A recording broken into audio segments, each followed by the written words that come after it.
Pardon the interruption, but I'm Mike Wilbon. Tony, it's National Newspaper Columnist Day. Tony Kornheiser's sexiest day of the year, at least it was 15 to 20 years ago when we were newspaper columnists.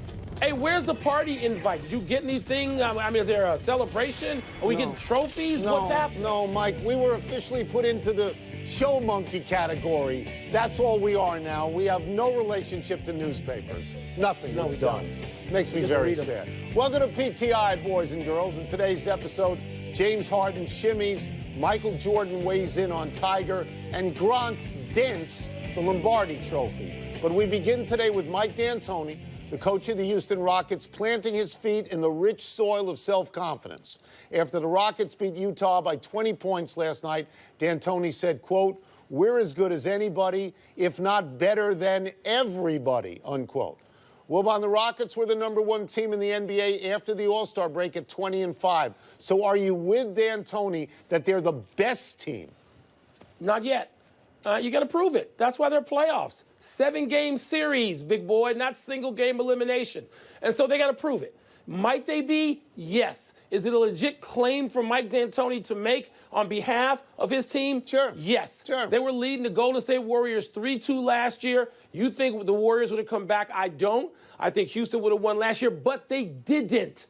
And they lost, to me, what was a key game in Houston regular season to Golden State, a few weeks ago. And so, no, the champs are the champs. Yeah. They're healthy, they're sitting on the throne, and it's up to D'Antoni's guys to dethrone them. So in the next round, that's where we would see this particular series. And if you liken it to a heavyweight championship fight, the champ doesn't lose on words, and he doesn't lose on a split decision. Now, that's not how it works. You have to beat him decisively. And what we have seen in the past, and this is why I'm skeptical, and I'm fine with D'Antoni claiming this. I'm totally fine with that.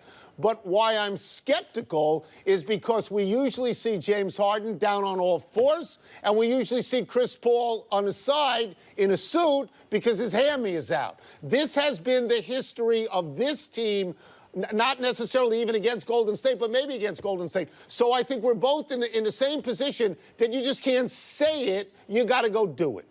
No, there's no awarding of extra credit. This is not grade school. You got to go out. You got to beat the people, the dragon that has tormented you. That's what the Houston Rockets have to do. Do they have the goods? No. Yes. Does that mean they will win that series? No, it doesn't. Not necessarily. No. No, Tony, we're going to find out, as you said, starting in about, 10 days or so. If you were watching last night, you couldn't have missed this little back and forth between James Harden and Ricky Rubio. You might think the Spaniard would have better tight moves, but look at Harden cross over Rubio, wait on him, and then give him a little shimmy. Tony, is this a good look or a bad look for the reigning MVP, James Harden? Is it a good look? No, it is not a good look. It reveals James Harden to be exactly who you think he is. A mean person out there, a disdainful person out there, or someone extolling his own virtues and pointing at somebody else in embarrassment. It makes you want to punch James Harden in the teeth. Is he a great player? Yes, he is a great player. But he has done this sort of thing for a while. In the NFL, this is taunting. You're standing over someone, you're laughing at them. This is a flag in that sport. Yeah, I don't care what it is in the other sports. In baseball, it would get you thrown at in the next event. I don't care about that. This is this sport. Where half the guys in the NFL are jealous they're not in this sport making that much money and having that kind of freedom and leverage. So I don't care what they do in other sports. But I will say this. It makes Harden to me, Tony. I wonder about this because I'm not decided. I'm still making up my mind, even though Harden's 9 years into the league now. It makes him seem like a front runner. And that's my problem with Houston going forward. Yeah. Are you going to be a front runner? Or are you going to do what's necessary to take down the king? That's the question. There's only one question in the spring when you get a chance. It's not like some other team that might not get a chance. Harden's going to get this chance. Is he going to make good, or is he going to be the front runner and pick on Ricky Rubio, a guy who's not his own size? You don't want to answer this question because I think it's a bad look. Who's your favorite basketball player of all time? Who's the guy you respect the most? Michael Jordan. You know what did this. What he did in this situation, he shrugged and he went down the other way. And that's what he did. You're right. Magic Johnson never did that. Bill Russell, Kareem. Didn't do it. Bert, never. No. Didn't take that kind of psychological advantage. And you're right, in baseball, he gets thrown up and in. That's exactly what happens. Let's go, speaking of baseball, let's go back to the White Sox-Royals game from yesterday. In the fourth inning, White Sox shortstop Tim Anderson hit a two-run homer and flamboyantly flung his bat like a javelin towards his own dugout and then admired his prowess. His next time up, Anderson was hit in the caboose by the same Royals pitcher, Brad Keller. Both were eventually tossed by umpire Joe West, of whom Anderson once said, and I quote, "Everybody knows he's terrible," unquote. Anderson was indignant about being tossed, saying, quote, "I'm going to continue to be me. Our fans, they pay hard-earned money to come to the ballpark to see a show, so why don't I give them one," unquote. Wilbon, did Anderson do anything wrong? Nothing. Nothing. He didn't throw the bat in the direction of the other team's dugout. He threw it toward his own dugout. He did nothing. But this is what baseball... Now, we want to go back to talking about the culture of certain sports. Yeah. This is what baseball does. And they're mean-spirited about it, so many of them, including Joe West. And by the way, if I ran baseball, I would send Joe West a letter, and I'm sure I'd get one back from his union. But I would say, Joe, it's been great. You've been an asset to baseball for a lot of years as a terrific umpire. Now get the hell out. Because if you're going to have a campaign, a marketing campaign, and you're going to pay people to come up with "let the boys play" or whatever that junk is. We'll get to that. And you have Joe West throwing out a guy who got hit. Okay. Then, Tony, baseball's not going to change for 20 more years. Let me go backwards a little bit, because I believe this is on Rob Manfred's plate. Because Rob Manfred has said, and I'm not saying I disagree with it, he said he wants the players to be able to express themselves. And he sanctioned a commercial in which Ken Griffey Jr., with his hat backwards like he used to wear, Great it said, commercial. "Let the kids play." Okay, so if you're going to express yourself, if Tim Anderson expresses himself with that kind of bat flip, if you want that, if I'm a pitcher, I want to express myself. And I want to express myself by sticking it in the can of the guy who just took me deep 3 innings before or something like that. Rob Manfred, this is problematic, because there is a big cultural shift here. I think this gets worse before it gets better. I think Anderson was the antagonist in this, and I'm okay that they're both tossed. Tony, I'm okay with that. There's no shift. There's no shift. This isn't like hockey where they looked at fighting and said, no, we've got to get rid of 90% of this, and they did. There's no shift.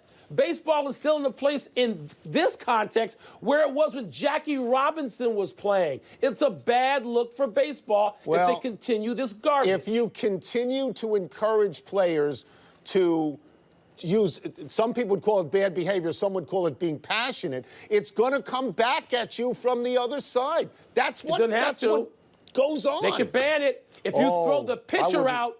If you throw the pitcher out and leave Anderson in, that will change behavior. Throw the pitcher out for more games, but I think the shortstop was the antagonist in this. Maybe so. Anderson was not the antagonist. Tampering rules in the NBA prevent Jerry West, Larry Bird, Magic, Michael Jordan from even talking about actual basketball players in public. But thankfully, our dear friend David Aldridge thought to ask MJ about Tiger and his wondrous comeback, therefore no fine. Jordan told Aldridge in The Athletic, quote, "I took 2 years off to play baseball, but nothing like that. To me, it's the greatest comeback I've ever seen," close quote.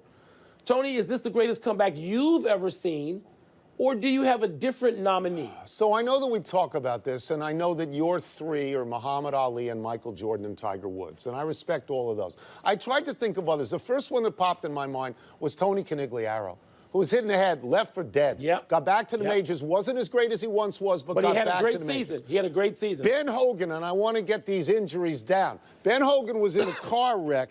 He had a fractured pelvis, a fractured collarbone, a fractured ankle, chipped ribs, and near-fatal blood clots. He came back to win the U.S. Open.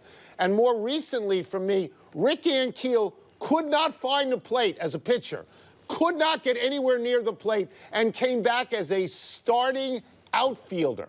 I'm not saying they're as good as Tiger Woods, but there's probably 20 more, Mike. There's probably 20 more. There probably are, Tony. That's why there's like a category of comebacks. But I'm talking about also things that have cultural relevance. Ben Hogan's, to me, is the greatest just physical marvel, miracle comeback. And Conigliaro, I think, had 1 year. Then he hit 30 home runs once after he came back, and then it was short-lived. He couldn't sustain it. That's right. So I'm with you on those guys, Tony. Ben Hogan, to me, again, the greatest, number one, physical marvel. But, Tony, all of the stuff that Tiger went through, and as long as it lasted, I mean, Jordan was gone 2 years, as he mentioned. Muhammad Ali was gone 3 years. And Muhammad Ali was banned at like 27. So he was still even younger than Tiger when Tiger encountered his issues. But, Tony, it's right there. And it's sort of a feel-good thing. And, again, cultural implications. So I don't want to disagree with Jordan on this. I think I agree with him. Here's what I want to think. If Michael Jordan looks at himself and reveres Tiger Woods for essentially the same act, that's very impressive to me. It is.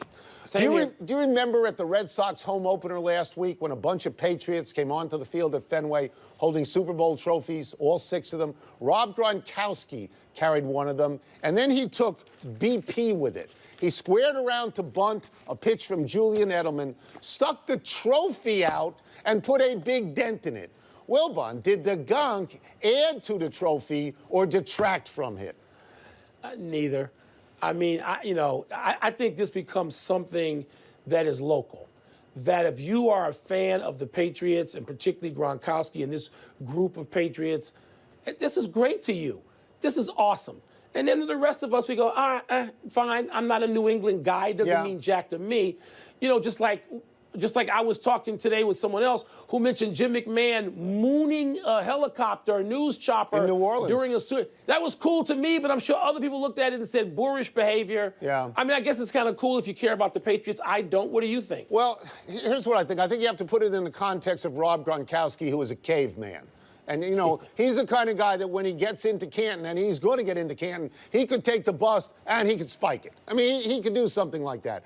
I think if you look at 6 identical Lombardi trophies, and we've seen this at Redskin Park where they put the 3 of them up there together, and one of them is dented, well, that one stands out. That has a story. That has a tale. And so I actually think that what he did, stupid as it may have been at the time, I think it creates a legend that people will talk about forever and ever and ever. I'm not gonna argue with that.